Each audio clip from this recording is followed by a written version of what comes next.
I think the talk is perhaps going to be a little bit different than what you're normally used to hearing. So let me ask, have any of you had anthropology as a class? Okay, just a couple of people. I am a cultural anthropologist. I am interested in living cultures today. And as a typical anthropologist, I work in the non-Western world. I specialize in East Africa, Kenya, and Tanzania. And in just a moment, I'm going to tell you how I got into this specialty of looking at the illegal traffic in what we call cultural property or cultural objects or art/artifacts, because in the non-Western world, we refer to objects as artifacts, but then when they get into the art world, they are transformed into art. So you'll hear me talking about a variety of words to express what it is I want to do. Okay. Tell you my objectives here. The first one is to raise awareness about the scale of the illicit traffic in cultural property. And I want to do that by focusing on a particularly well-documented case study of the theft and global trafficking of statues that are taken from the peoples that I work with along the East African coast and how they get into the global art market and ultimately into Western museums in the West. My theoretical objective of my research is to look at the transformation in meaning of the objects as they are propelled around the world. So what do they mean for the different actors that are involved with the objects? That's my theoretical interest as a cultural anthropologist. So I've got both practical and theoretical objectives. Well, the illicit global traffic in cultural property is an enormous industry. Interpol estimates that it's a $4.5 billion annual industry, and it's growing. That figure has quadrupled in the past decade. Among illegal industries, it's the third largest after the drug trade and arms smuggling.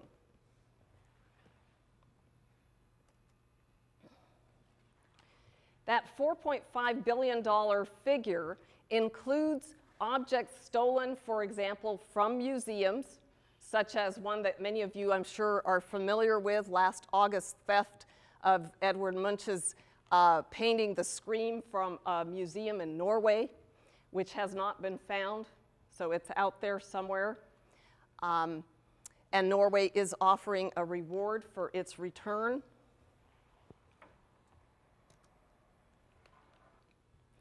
But the even more lucrative aspect of this industry is objects that are taken from the non-Western world, from Africa, Asia, and Latin America, and sold on Western art markets or global art markets. And I'm sure that all of you remember from 2003, when the US military entered Baghdad, the looting of the Baghdad National Museum, which we know now was actually planned. We know that thieves were just waiting for the US military incursion and for enough chaos to be created so that they could go into the building and loot artifacts. The Baghdad National Museum had artifacts from ancient Mesopotamian culture, which I'm sure many of you know is considered the cradle of Western civilization.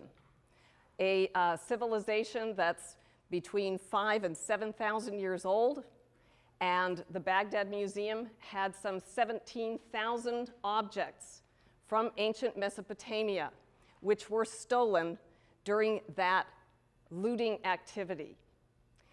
About 2,000 of those objects have been recovered, but there are still about 15,000 objects that are out there in the world that have not yet been recovered.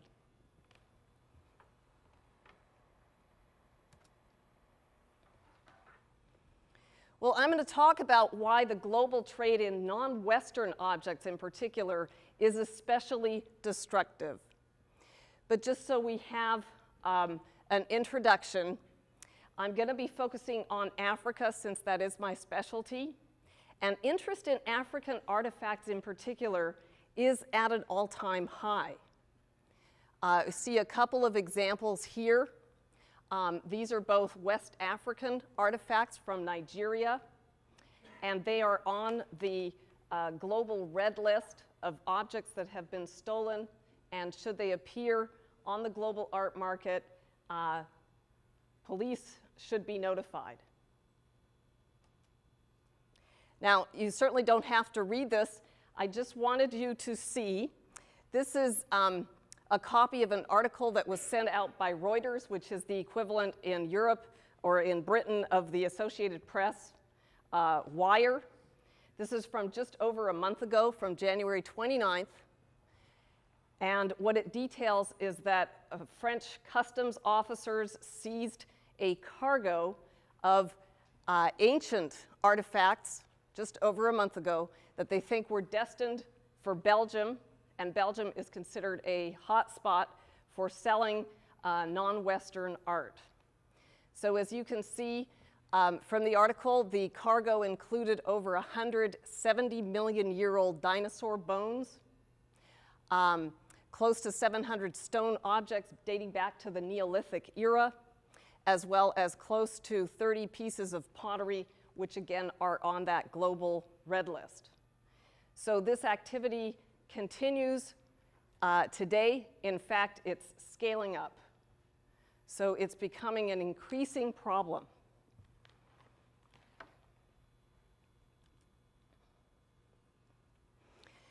These are some of the major agencies that are involved in international property crimes.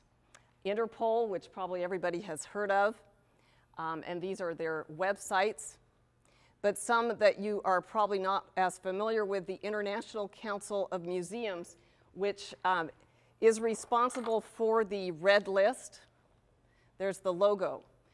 The red list was modeled on what biologists came up with from the early to mid-70s with the Endangered Species Act, when they created a list of extremely endangered animals that should not be sold across borders. So the red list of artifacts was modeled on that and was created about 10, 15 years ago. So again, if you go to the ICOM website, you can see red lists of objects. It's broken down by world region. So there's Europe, North America, Africa, Asia, Latin America, and there will be pictures of the actual objects that have made their way to this list of objects that have been stolen, and should they appear on the global art market, then authorities should be notified. There's a couple of branches of the United Nations that are heavily involved in the work of preventing international property crimes. UNESCO, the United Nations Educational, Scientific, and Cultural Organization, which is the organization that has enacted the major piece of legislation, which was written in 1970, the law against trafficking across borders in illegally obtained objects. And then in 1995, UNIDROIT, which is from the French and headquartered in Geneva, another of the United Nations agencies, enacted another piece of legislation that basically strengthened the 1970 UNESCO legislation. And toward the end of this talk, I'll get back and we'll explore those pieces of legislation further